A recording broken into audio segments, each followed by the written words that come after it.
Hello, I am the Dungeon Tutor. Welcome. Since 2016, I've been answering your questions, giving advice and inspiration to countless gamers. Here, you can ask questions in the comments and get your own videos as an answer. So I encourage you, enjoy by all means. But come back to visit with your friend, the Dungeon Tutor.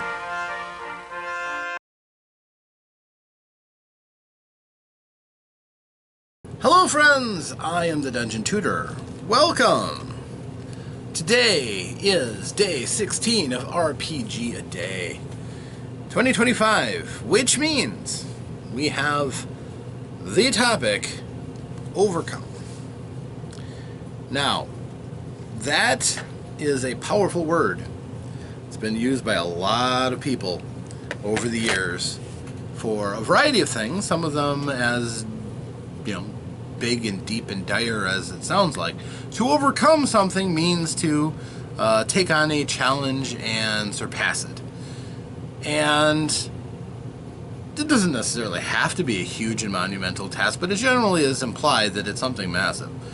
For example, people who were fighting for human rights will often, when they have success, they are overcoming the obstacles of society and things of that nature, certainly.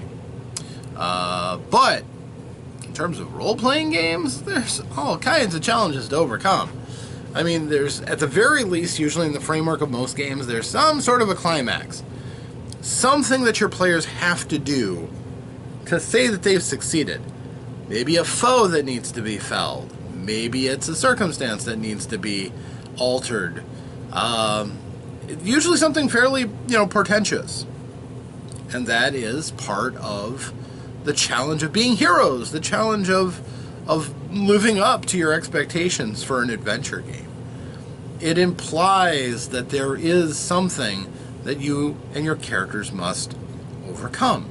And that is oftentimes the focus of a game, is finding that challenge and thwarting it. And that's, in many games, that's all there is to it. It's a single-minded drive to get to the end, to take down the obstacles between you and that final challenge, to say that you have overcome this particular challenge. But I would like to reiterate and suggest that there are plenty of other challenges to overcome too. When's the last time, as a game master, you ever really looked at your character's flaws and really elevated those to something that was worth talking about, and challenging the player on their character's flaws and highlighting them for a session to see how the player deals with adversity? Now, I don't know about you, but in many games that are point buy or something along similar lines, there are often disadvantages. Things that players can take that make their characters stronger by giving them limitations on what they can do, how they can act, things of that nature. And those are often fertile ground for players looking for an advantage. They look for disadvantages and hindrances and flaws that don't actually hinder or cheapen the character. They look for things that they can bear the burden because they're not that burdensome.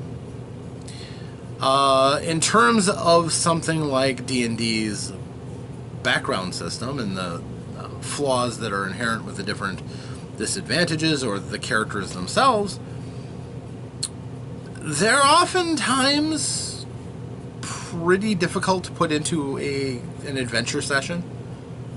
But if the Game Master really wants to push and see how the players are willing to overcome, then it's a character building moment to try to take that flaw and elevate it and bring it up in importance. So, for example, if a player's character's flaw is that their characters just can't let something go, no matter what, they can't. They have to see it through to its end. Well, that's a pretty easy one. You throw out something that'll pique their interest. Something that implies that their action is required. Something needs to happen, and the players are the ones called upon to do it. But there's any number of reasons why they shouldn't. Now, if the players obey the role of the character and try with single-minded determination to get to the bottom of it, that's cool. You've gotten them to be active, and you've gotten them to consider their flaw. But If, on the other hand, they bail, they're like, no, I'm not going to do that. It doesn't fit in what I want to do. It doesn't fit into what we as a group are doing, and I'm not going to pursue this element of my character. I don't know that it's necessarily the right thing to punish them for that lack of faith to their character, but they certainly are going to know that they've missed out on an opportunity. And that's fair. That's not out of bounds. That is something that, again, challenging your players in areas that they don't necessarily expect to be challenged is often what makes a session memorable.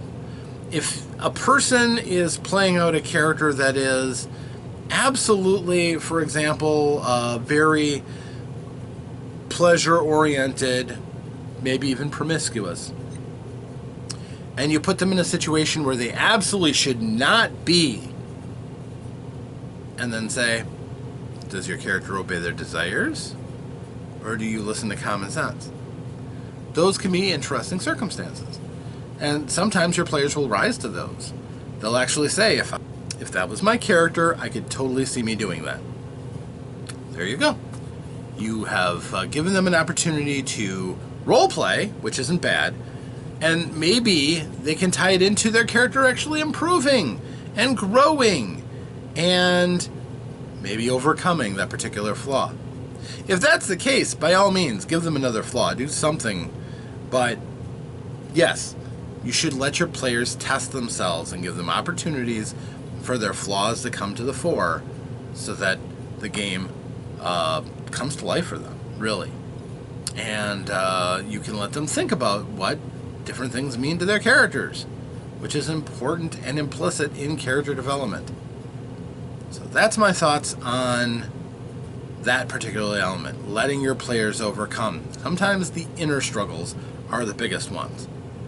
I hope you found this to be interesting, because, you know, maybe consider it in your own games. Is this something that I have a problem with? Is this something that would be nice to add to my games? Think about it. Just think. And I hope that you enjoyed this, and enough to the point where you'll continue to follow me. Feel free. Like, subscribe, share, please. Thank you. Comment. If you have any circumstances where you had a particularly proud moment showing your character overcoming all odds, I'd love to hear about it.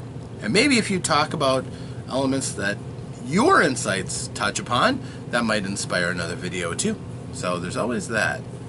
But I do hope to see you again. I'm going to keep doing these videos. We still have more RPG a day. And if I do, I can only hope that between then and now, that you, yes, you get a chance to roll some dice, play some games, have some fun, stay safe out there. I'm the Dungeon Tutor, and I'm here to say farewell.